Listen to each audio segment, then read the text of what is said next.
ఏమండో నేనండి మీ కోనసీమ వంటలటనండి. ఈరోజండి పచ్చడిగా ఆవకాయ అండి. ఏంటి దీని పైత్యంగాని పట్టిందా ఏంటి?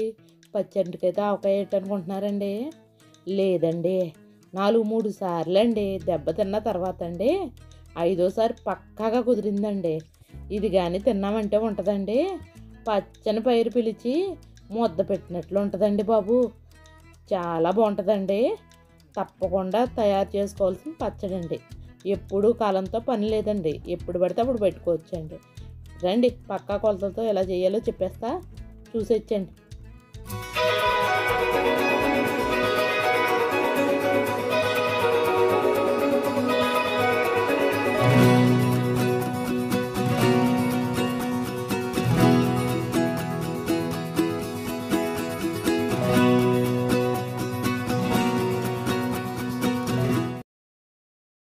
ఇదిగానండి ఒక వెడల్పాంటి బండి తీసుకునండి. అందులో కొన్ని నీళ్ళు తీసుకుని అరటికాయనండి తలా తోక తీసేసండి 2 ముక్కల కింద కోసుకోండి. ఇలా కోసుకున్న ముక్కల్లోకండి ఒక నిమ్మ చెక్క అండి, చెక్క ఓ చెంచా నూనె వేసుకోండి. ఇలా వేసుకోవడం వల్ల అండి చుట్టువైపులా నల్లగా గారి కింద పట్టకుండా ఉంటుంది అనమాట అండి. ఇది బాగా మెత్తగా కాకుండా అలా పై తొక్క అలా వచ్చేలా ఉడికించాలి అంతే. బాగా మెత్తగా అయితే పచ్చడి పేసం అయిపోద్దండి.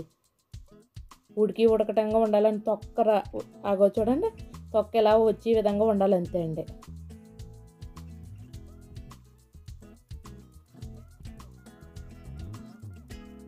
ఇలా వచ్చిన వాటినండి మీకు ఎలా కలితే అలా చిన్న చిన్న ముక్కల కింద కోసుకోండి. ఇప్పుడు బాండీ పెట్టుకునండి, అందులోని నూనె వేసుకునండి. వేగడానికి సరిపడగా ఉండాలండి నూనె. ఇగోండి ఈ ముక్క ఈ మాదిరిగా కోసుకున్నాను చూడండి. వీటిని నూనెలో వేపుకోవాలన్నమాట అండి.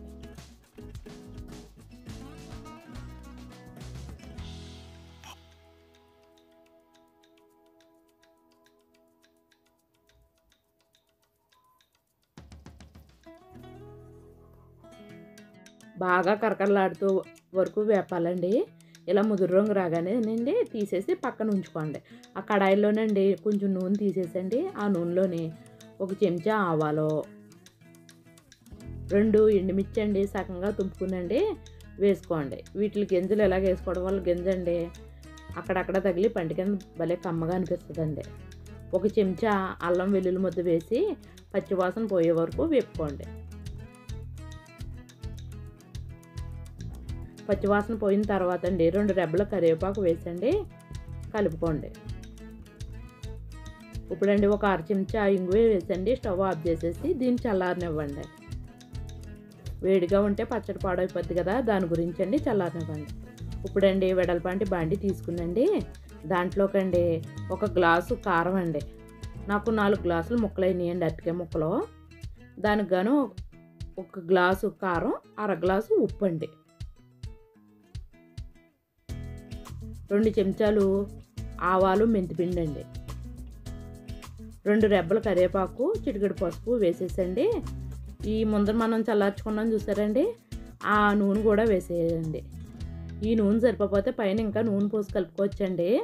ఒకసారి కలిపేసి నిమ్మకాయ అండి, పెద్దకాయ అయితే 1, చిన్నకాయ అయితే 2 రసం తీసుకునండి. ఆ రసం కూడా పోసేసుకునండి బాగా కలిపేసుకోండి.